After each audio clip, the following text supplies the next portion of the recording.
ipakilala ko ang scorer dito sa 30 IB.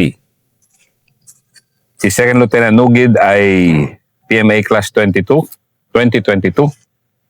At noong 2025, siya nag-lead ng masabi naming historic neutralization ng isang napakatagal ng kalaban ng army rito, si Maria Malaya. So ito ang kwento. Magandang araw sa ating lahat. Ako nga pala si Second Lieutenant Jonas Nugid, Philippine Army, a member of PMA Class 2022, and currently assigned as a Executive Officer ng Bravo Company ng 30th Infantry Fight-On Battalion. So, ikwento ko lang yung isa o yung pinakaunang encounter ko as a platoon leader na naganap noong February 12, 2025 sa Barangay Pianing, Butuan City. So general background, nag-conduct ng brigade operations ang 901st Brigade since ng taon ng 2024. So halos isang taon din naming pinaghahanap or pinag-operate ng tropa ng ilang batalyon para ang primary mission is ma-neutralize yung grupo ni Maria Malaya. So, unfortunately, sa year 2024 is walang naganap na neutralization or hindi pa nakuha si Maria Malaya. Pagpasok mo dito, Jonas, ikwento mo nga muna ano yung mga kwento-kwento ng tropa tungkol kay Maria Malaya. Gaano siya katagal na pinaghahanap? Yes, sir. Kasi ang kwento kay Maria Malaya, sir, is sabi nila, dati pa daw siya na aktivista since estudyante siya. So may mga nag-retire na tayo na tropa, mga master na sabi nila na nung time na sila yung nag-ooperate, yun na daw yung hinahabol nila, si Maria Malaya. So marami na siyang nalusutan or mga na nag-retire na tapos hindi pa rin nakuha. So ang history niya, sir, is siya yung wife ni alias Kaoris, and currently nung time na yon, nung nag-ooperate kami, siya yung regional secretary ng Northern Eastern Mindanao Regional Committee. Yung panahon na yon, siya ang main pinaka-high value target dito sa area nyo. Hindi lang area nyo, buong brigade. Yes, sir. Bali siya yung pinaka ng buong Caraga region, sir. Buong Caraga region. Pinakamataas na leader ng mga CTG sa Caraga, sir. So ikaw noon, pumasok ka dito sa 30 IB na yun ang main focus ng lahat. Yes, sir. Bali, nung pag-report ko sa 30 IB, sir, ang situation ng batalyon namin is currently na dismantle niya lahat ng guerrilla front sa Surigao del Norte. So pag-report ko, sir, sa totoo lang, wala talagang kalaban sana yung 30 IB. Pero dahil nga may mga kalaban pa sa kapitbahay na probinsya, sir, so natas yung batalyon namin na magsuporta or mag-reinforce sa mga battalions na may kino-confront pa, sir. Nga pala, kasi nandito kami ngayon sa Surigao del Norte, kung saan nandito yung 30 IB. Kaya pala in-import pala kayo doon. Yes, sir. Nag-import kami sa ibang area, sir.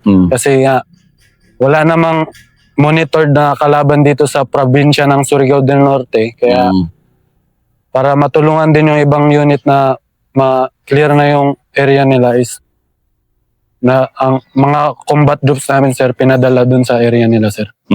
So, one area dun, sir, is yung sa Agusan del Norte, which is dun currently nag-ooperate nun yung grupo ni Maria Malaya, sir. Sige, ikwento mo nga kasi marami magtatanong, Butuan City.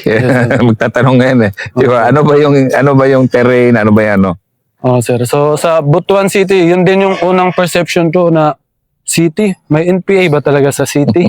So, pero yun na, may man tayo na mga kailangan lakaran sa area na hindi naman lahat ng parte ng Butuan City is urbanized. So meron pa rin mga area doon na bukid.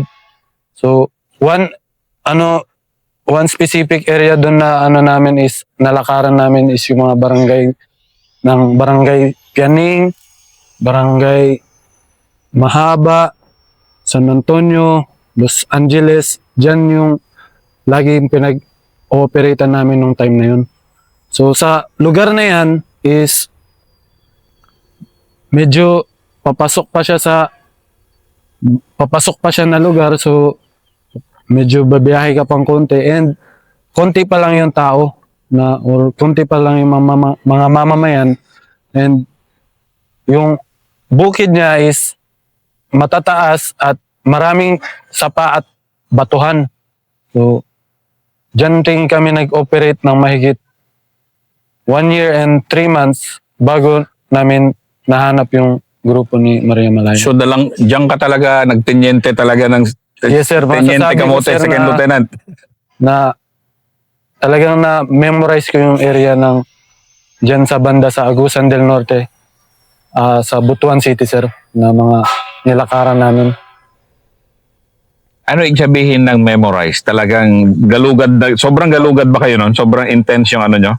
Yes, sir. Bali, dahil nga brigade operation, sir, so hindi lang naman na isang supplyan lang yung lakad. So aabot kami, ang pinakamatagal ko actually sa area na walang babaan is 42 days, sir, na pinahatiran lang kami ng supply at doon lang kami hatiran ng mga baterya ng radyo. Pero yun na, 42 days sa bukid na straight. So dahil dun, sir, memorize ko na din yung area, sir. Sige, ano muna. Ito, historic encounter kasi to kay Maria Malaya, pero mga tanong tayo kasi kay Lieutenant Nugid, yung mga tanong na tenyente kasi in a way, ano siya first encounter niya, sobrang major pa. Pero nung mga panahon na yon, anong state of mind mo bilang new tenyente? Yes, sir. So ako, sir, before pa man ako magsundalo, parang before pa ako ma-deploy ganun, naka-mindset na talaga ako na ang pinasok ko is, or yung magiging trabaho ko is magdala ng tao sa combat field, or kumbaga magdala ng tao in worst case scenario is gera talaga yung papasukan namin. So ang mindset ko lang palagi noon, sir, is yun yung trabaho na binigay sa akin. Binigyan ako ng trabaho na ma-accomplish yung mission, and yung trabaho na yun is dapat ma-accomplish ko. And most importantly, dapat ma-accomplish ko yun na leader ako na walang mangyaring masama sa mga tao ko. Platoon leader. Yan. Platoon leader. So sa mga nagtatanong, ilan ba yung platoon? Sige. Basic nga, ano yung strength nyo itong encounter na to? So, medyo nag-adjust na yung ano natin na yun, sir. Although platoon leader yung designation to, sa setup ng combat operations kasi ngayon, sir, dahil konti yung kalaban, mas tactical or feasible na by squad na lang yung movement namin, sir. So, during the encounter, sir, ang strength namin is 10 lang kami, sir. Bali, isang squad, tapos ako na yung pang-10, sir, na platoon leader nila. Kinailangan mong dumitouch doon sa isang ano mo para 10 lang kayo na ano? Parang ganun, sir, para mas tactical yung movement, sir. Kasi okay, yun na yung mga na based from the monitored or past namin, sir, is ni-recommend na squad na lang kasi mas tactical siya gumalaw sa field, sir. Yun, and yun yung mga walang kaba na moves kasi anong reported strength nun ni Maria Malaya, ng grupo niya? Nung time na yun, sir, is 15 sila, sir. 15. Na yung strength ng RHQ man yung nila, sir, yung regional headquarters na grupo nila, sir, is that time is 15 yung strength na binrief sa amin, sir. Pero wala siyang SDG na nakatutok sa kanya. Wala, sir. So okay. So pantay laban, 10 versus 15. Okay, tuloy. So, yun na yung sa araw ng 12, alas 3 ng madaling araw. So, in-emphasize ko yung alas 3 ng madaling araw kasi yun yung time na hinatid kami sa area na kumpanya namin. Kasama ko pa yung company commander ko that time. So, isang kumpanya kami na tinas para mag-LD, para mag-support dun sa tropa na nandun na sa field, sir. Nasa deployed na. Bali kami is, dahil nga matagal kami sa area, parang binigyan kami ng 2 days na pahinga. So, nakapagpahinga yung kumpanya namin. Pero, after 2 days, binalik din kami sa area, sir, para supportahan ulit yung tropa na nasa field. So, during that time, nag-deploy or nag-LD yung kumpanya namin. So, meron kaming 4 na squads. Ako yung may dala sa isang squad. So, naghiwa-hiwalay kami para mag-conduct ng blocking position that time. So, nagantay lang kami ng advice, nagantay kami hanggang lumiwanag. So, pagkaliwanag, meron nang nagkaputukan. So, syempre, as a platoon leader that time, in-alert ko agad yung tropa ko and nag-monitor lang kami sa advice. Gaano kalayo yung putukan? Based from sa report sa amin nun, sir, is mga 2 kilometers, sir. So medyo malayo-layo pa. Yes, sir. Malayo-layo pa sa amin, sir. Pero, the mere fact na nagkaputukan na, sir, is ano na may kalaban that time. Nung putukan ng alas 6 ng umaga, nag-aantay pa kami ng kung anong advice sa amin. So, mga 7:40 pa kami tinawagan nun na proceed kami sa ganitong location na that time is 1.7 kilometers sa current location to. And ang advice is 30 minutes lang. Dapat na-hit na namin kasi baka daw makalusot yung kalaban. So, Ano bang terrain niya? yes, sir. Bali, ang terrain nun that time, sir, is kung i-direct hit to yung ano, sir, is matatagalan talaga kami. So, nag-decide ako dahil nagkaputukan naman na, sir. Dumaan kami sa trail, sir. Kasi ang advice sa akin is 30 minutes dapat ma-hit to na daw. So, pang nangyari, sir, is parang nag-road run kami ng tropa ko. Dala yung mga bag namin. Tinakbuhan talaga namin kasi critical yung information na baka daw makalusot pa yung kalaban at makalagpas or makatawid siya sa mismong daanan na yun. So, tinakbuhan namin ng tropa yun that time. As in, dash and dash talaga? Yes, sir. Para kasi yun yung specific instruction nun, sir, na takbuhan na namin kasi dala yung mga gamit namin kasi medyo malayo, sir. Tapos habang tinatakbuhan namin, sir, is may yung company commander ko that time yung nagpo-pursuit, sir, na dumikit sa assess location ng kalaban. So kami is nag-blocking position kami. Pero unfortunately, sir, nung pagkadating namin sa blocking position, mga 15 minutes pa lang kami nag-conduct ng blocking position, tinawagan advice kami na may i-hit na naman kami na target na from that time is 1.5 kilometers din, sir. So that time, sir, ang na-receive ko lang is proceed sa location na yon. So nagkopya lang ako. So hindi ko pa alam that time na yun pala yung location ng kalaban, sir. So 1.5 kilometers dun sa pinag-blockingan namin. medyo malayo. Hindi naman patag yung bundok. Kaya malayo-layo pa rin yun. Malayo-layo siya, sir, pero sinubay namin yung pababa man siya, sir. So naka-hit from alas 10 ng umaga, na-hit namin siya mga 11:30, pero nag-feedback ako na 200 meters pa ako sa target, sir.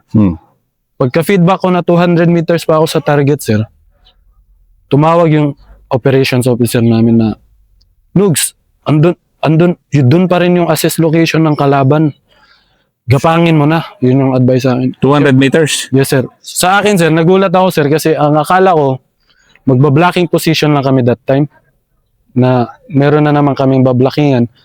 Kasi nga, sa radyo lang na natawag yung advice that time. Pero nung pagka-feedback ko na, sir, 200 meters na lang ako sa target, 11:30, tinawagan ako sir na doon na pala yung assess location ng kalaban 11:30. ng umaga sir. Umaga na. Oo. Tapos pagkatawag sa akin ng history na doon na yung binripping ko agad yung mga tropa ko na dito yung assess location, 200 meters sa atin. Gapangin na natin. Huwag na muna tayong kumain ng tanghalian. 200 meters, ang layo nagapangan niya na. Bali, ang ko doon sir is, inikutan ko pa kasi sir, yung target. Kasi, kung manggagaling kami sa baba sir, alanganin talaga siya. So, Paano ba yung reported na location ng kalaban? ang assess sir is, doon sa location na binigay is meron siyang deviance or kailangan mo pang i-scour yung palibot niya sir. Pero hindi talaga exact yun yung location ng kalaban. Sir.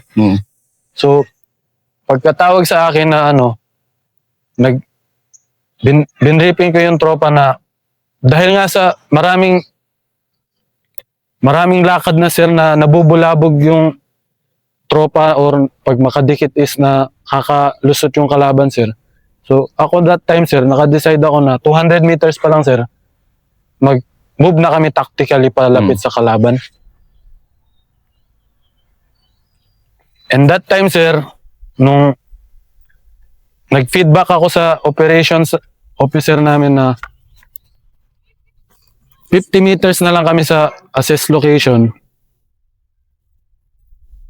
doon na kami nagsimula na nasa taas, galing sa taas is, actually hindi na namin siya ginapang sir eh. May term sa Bisaya. Ikwento mo nga muna. Paano yung latag na? Naipalabas naman natin sa video dati nung Bali, kumbaga kung nandito yung location ng kalaban sir, tapos nandito kami, dumanon pa kami sir. Umakyat pa ako sa ibabaw. Para ang approach ko sir sa paglapit sa assess location is galing sa ibabaw. Para hindi kami alanganin na dumikit sa kalaban. So ang paglapit namin sa kalaban, hindi na siya gapang sir. Pa-slide na kami ng pit namin sir. Dahil? Kasi sir, pababa man sir. Pero nakita ko dun sa video mo, parang kwan siya? Batuhan? Batuhan siya sir, kaya hindi talaga pwedeng gumapang kasi magdadaos-dos na kami diretso. Kaya pababa, pahinay-hinay yung gapang namin. Dahil nga sa yun din yung based from my map assessment that time, sir. Dahil nga batuhan. Sir. Dahil batuhan is malaki yung posibilidad na nandun talaga sila nagtatago kasi based sa mga revelation sa amin dati, sir, na pagbatuhan, dyan talaga most likely magtatago yung kalaban. Ganun ba? Batuhan yes, yung nila? Parang yun yung bagong titipis nila nung kami na yung naglalakad, sir. So, kaya pala yung video mo, talaga ang lalaking bato yung nandun. Yes, so, dahil nga galing kami sa high ground, sir, sa perspective ng kalaban, unexpected talaga na may mag-a-approach dun sa in-approachan namin, sir. Kasi nga, yun na, sir, mga batuhan. So, siguro... Buti hindi naglalaglagan ng bato. Yeah, malalaking bato man, sir. So, and yun yung specific instruction to sa mga tropa that time na dapat walang maingay, sir, sa pag-approach, sir. So, wala man kay raksak di ba? Iniwan na namin yung namin, sir, para maka-tactically na makalapit kami sa location. Sandali sa 10 lang kayo nito Medyo with feelings talaga itong mga ganitong Yes, sir. So, yun na, sir. From 50 meters, pagdikit sa kalaban, sa totoo niyan, sir, nag-take risk ako as platoon leader nila that time kasi hindi na talaga makadikit yung 10, sir. So, yung unang team yung pinaabante ko ng konti, sir. Kasi may naririnig na kami ng mga parang kaluskos, sir, nung from 50 Hindi naman meters. nagkukwentuhan. Hindi pa, sir, pero parang narinig nung leading ko, sir, is yung parang may nagtitigba, sir. So, from 50 meters yun, hanggang makalapit na kami, sir. So, yung isang team ko, sir, nasa abante, yung team ko, dahil ako man yung sir, na nasa pangalawang team ako banda. Pero, konti lang yung distansya namin, sir. Nasa iisang ano lang kami sir, puno, yung 5 tao. Yung 5 tao yung pinauna ko muna konti kasi para tactical talaga yung paglapit sir. So yun, nung mga 10 meters lang talaga yung layo sir sa kalaban, doon na sir may naupihan na or may nakita na tao yung squad leader ko sir. Pero 10, Pero yung ano naman sir, pababa man, pababa sir. siya. Malayo Tapos, pa rin sir. O nakita ko sa yung mismong yung site, di ba yung binigay mo na video? Boom. Yes sir. Nasa gitna. Oh, sige, tuloy lang. So, luckily sir, may malaking bato doon na nakapag-skirmish yung isang team ko na malaking bato na pwedeng coveran. So, doon nila positively na-identify na may tao sir. So, siyempre, hindi muna kami pina-verify ko muna kung kalaban ba talaga. Mm. So, lang kami nun sir, dahil hindi na pwede mag-usap, bali sa tinginan na lang kami nagbase ng squad leader ko sir. Kasi siya man yung nandun sa overviewing siya sa encounter site. So, Pero wala pa nun. Wala pa wala kayo. pa sir kasi hindi pa verify na kalaban sir kasi wala pa nakitang mga armado. So ikaw noon bilang platoon lead, actually hindi ka platoon leader, hindi ka acting platoon leader, no? Para ka squad leader. Yes sir, parang squad leader na rin that Mm. time sir. So, kami nun that time sir is based na lang talaga sa tinginan. Mm. Sa mata-mata na lang sir na ganito yung gagawin. So, nag-feedback sa akin yung squad leader sir na positive na may tao. Pero kami, that time kasi decide ako na dito muna kami sa likod kasi pag lumapit pa kami, wala na kami makuberan doon sa sir, baka maalanganin to. Mm. Talagang 5 tao lang yung pwedeng mag-overview doon sa encounter site. 10 meters. 10 meters sir. Ang 10 meters kasi, nako, medyo malayo pa yun sa bundok, pero ang 10 meters, medyo ano na yan, Yes sir. dikitan na laban na yan. Di kita na sir. So ang nangyari sir is naka-OP pa kami mga 5 minutes sir. Siyempre, pagka sir, medyo mainit na rin yung dugo namin that time sir kasi may naupihan na tao. Tapos pagka mga ilang minuto lang sir, may umakyat na tao na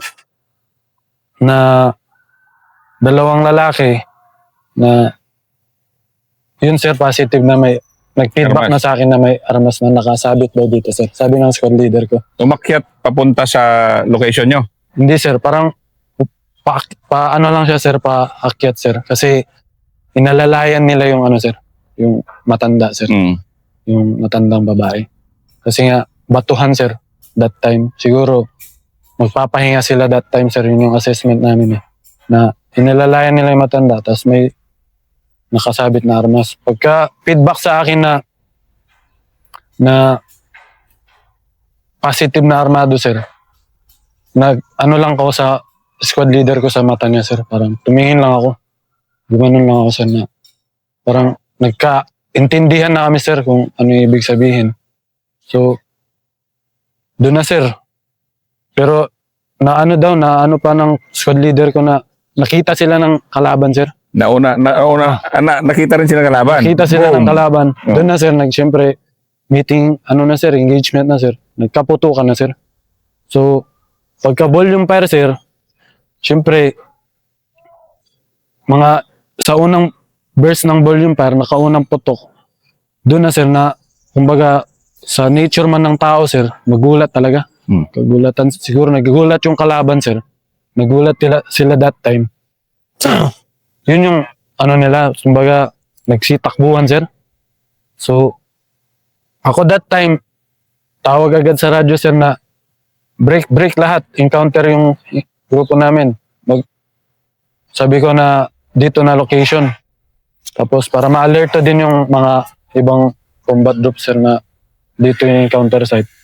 Pero after ng unang first burst ng putok sir, meron ng tinamaan sir. Yun na siya.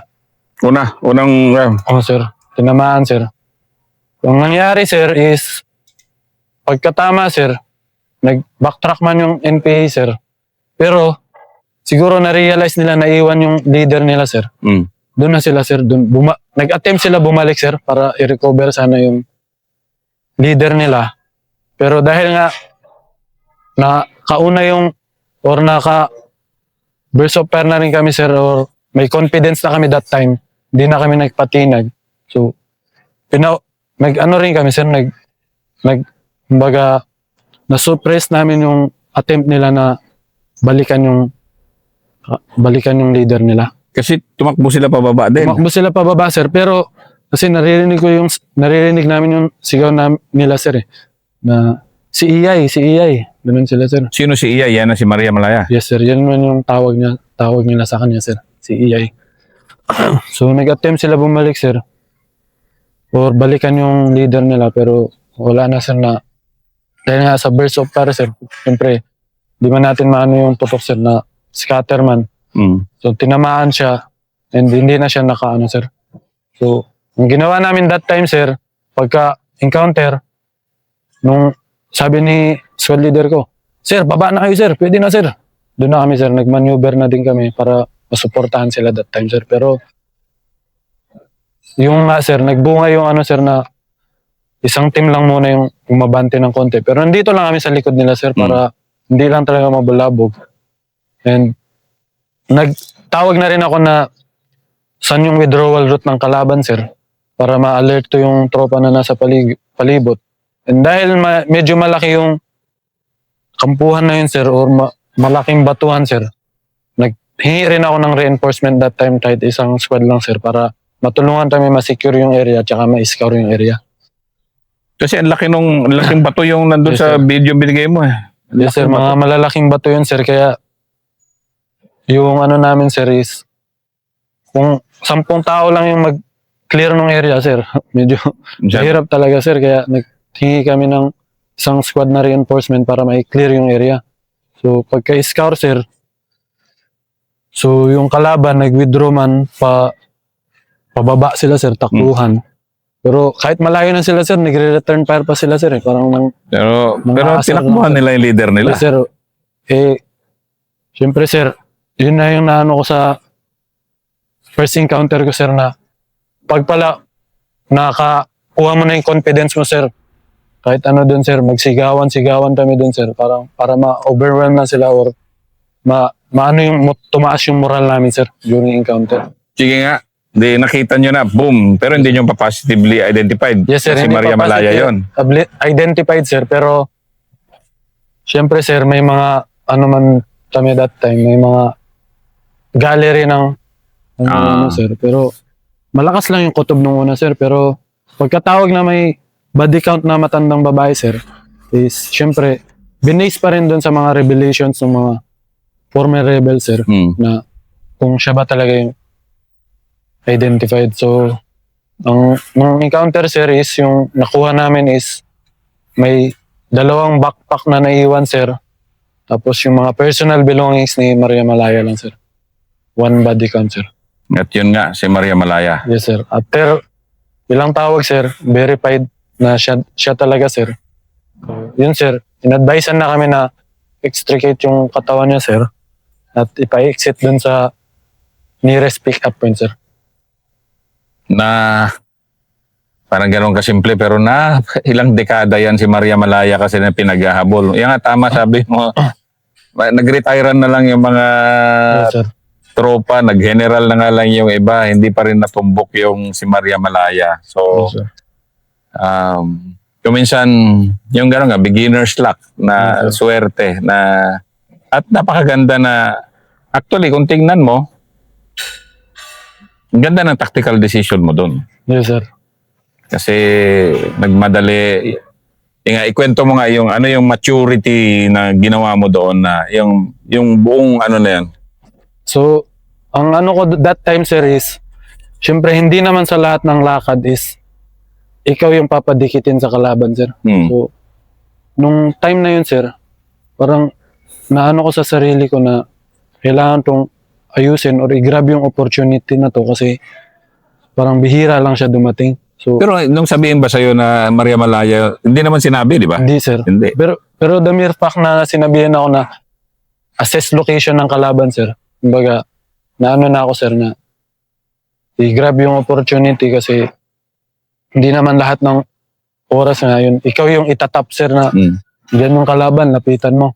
So, ginawa ko rin yung motivation sa tropa that time na kasi, yun na, sir, may signal kasi sa area, sir, eh. So, may dalawang encounter ng umaga. Siyempre, sir, nalaman namin na walang resulta yung encounter, sir. Tapos, personally that time, sir, parang hindi ko parang makakantsawan yung unit namin nito. Parang ganun, sir. Dahil walang recover. Walang score, sir. Dalawang encounter na, sir. So, sabi ko sa kanila, sa tropa that time, testingan natin, i-properly natin, baka tayo yung maka-score. Parang ganun, sir. Yung motivation ko sa kanila that time. So, ano naman, sir, nakinig naman yung tropa, no, na that time, and na motivate ko naman sila na, yun na, sir, commendable talaga yung approach namin, sir, kasi sobrang tahimik at hindi na bulabog yung pagdikit namin sa location nila, sir. Nagulat talaga yung kalaban, sir. Kasi kahit nung nasa baba na ako na encounter site, hindi ko naisip paano namin nadikitan na Maganon. tahimikan, sir. Kasi pag ganun siya, sir, pababa, sir. So, Tapos kung hindi nyo rin in-inverted crawl, yes, sir. Nag-inverted call kami padikit, sir. Tapos kaya, yun, sir, na ano ko din na, grabe, na proper namin yung, ano, sir. Tapos, tactically talaga yung naging movement namin that time, sir. during the firefight, ikwento mo nga yung kan mo ba? Yung sabi mo, na-boost na yung confidence mo kasi unang-una yan eh. Yes, sir. Unang bagbagan mo yan eh. Yes, sir. Bali, ang nagpa-boost sa akin nung that time, sir, is yung nakita ko yung mga tropa ko, sir, na syempre, sir, meron dyan, may mga experience na sa, ano, sir, eh. So, ako, una encounter ko. Pero, dahil nga experience yung ibang tropa ko, sir, parang napasa din yung, ano sa akin, na hindi pwede na, ano, kasi ako yung leader nila, dapat, hindi ko pa halata na first time ko, parang gano'n, sir, yung Ganun ba? yung nasa thinking ko that time. So, yun na, sir. Fortunately, na overwhelm namin yung kalaban ng putok namin, sir. And kahit nag-attempt sila bumalik, sir, yun na yung sabi ko, sige, balik kayo. Parang ganun, sir. Yung, Yung ikaw na rin ang hahamon. para maano sila, sir, na pero yung squad leader ko din dati, sir, maano, kasi sabi niya, binisaya man yung mga ano, balik kayo. Parang yun, busin namin tayo. Parang kasi yun yung ano natin sa mission talaga ng ano, sir, ng binigay sa atin eh. Kasi para matapos na yung insurgency, sir. Para kasi matitigas man yung ulo ng ibang CTG, sir. Hindi talaga mag-surrender. Naapektuhan yung community na nandun, sir. Hindi makausad yung community. So, ako, sir, personally, yun din yung ano ko nung time na yun, na yun yung maambag namin sa community, na maging peaceful din yung community nila para mapaalis na yung mga kalaban, sir. Saka napaka-decisive. Ano, I mean, after that kasi, di ba, last year yun eh, 2025. Ngayon, halos 1 year after, Yep. di ba? More than 1 year na, sir. More than 1 year. Pero nakita mo, laki ng pagbabago na. Yes, sir. Parang ngayon nga, pinag-aagawan nyo na lang yung iilan na lang na natira eh. Yes, sir. Bali, yung dun sa area ng Agusan, sir, balita ko is malapit na rin i-declare na ano, sir. Ilan na lang eh. Yes. Pero it started, yung pagkamatay ni Maria Malaya, ang laking effect sa moral nila. Naging ano yung, parang na-demoralize yung leadership ng buong, ano nila, sir. Yung structure nila, sir. Kasi nawala yung pinaka-leader nila, sir. Sa combat leadership, yung una mo encounter na yon, ano yung hindi mo makalimutan sa mga tao mo? Anong style ng 30 IB? Kasi siyempre, unang ano mo yun eh. Yes, sir. Ngayon, 30 IB ka, executive officer ka na, baka this year o next year, CEO ka na. Yes, sir. Ano yung na-impress ka sa mga tao mo at that time?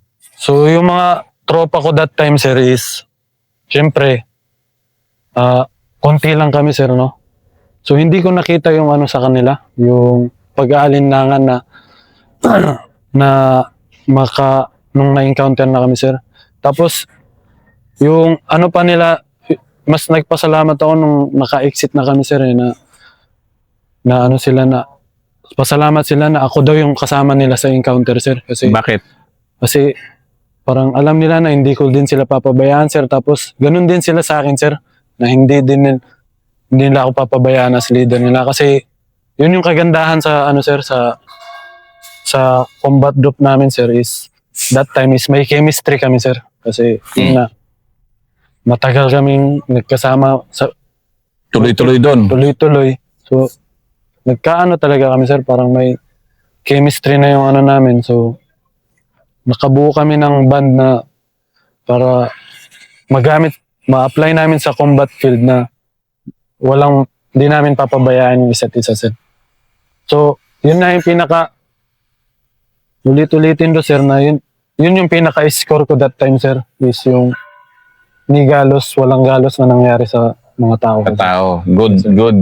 Good tactics, walang galos, Yes sir. high value target. Sige nga, inspire mo nga ngayon yung mga kadete na susunod pa. Yes, sir.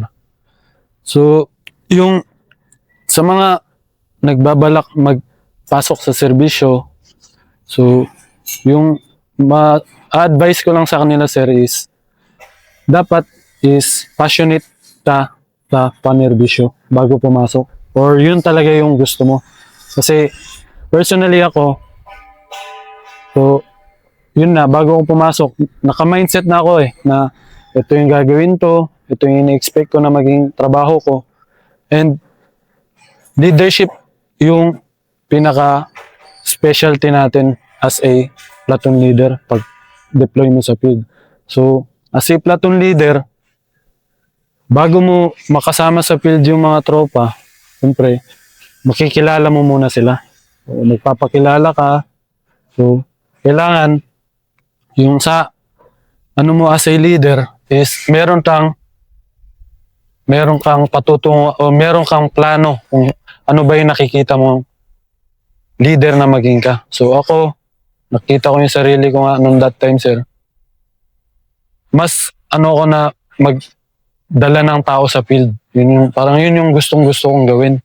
So, kaya yun, meron kasing iba na pag na-deploy, medyo malulow moral, no?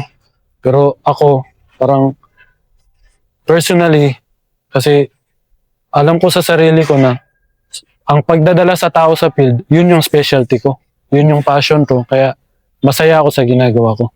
So sa mga gustong pumasok, yun lang dapat yung natin sa mga isip natin na dapat passionate ka and masaya ka sa ginagawa mo para yun na yung maging mo sa serbisyo. Maging path mo sir na hanggang from junior officer hanggang mag-senior ka is andun yung passion mo as a leader. Galing naman. Yan First Lieutenant ka na in a few weeks. Yes, sir. First Lieutenant Jonas Nugid.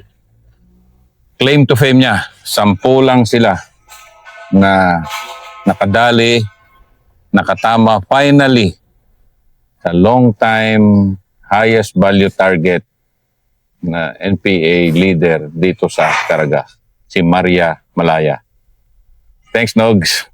Yes sir, salamat sir.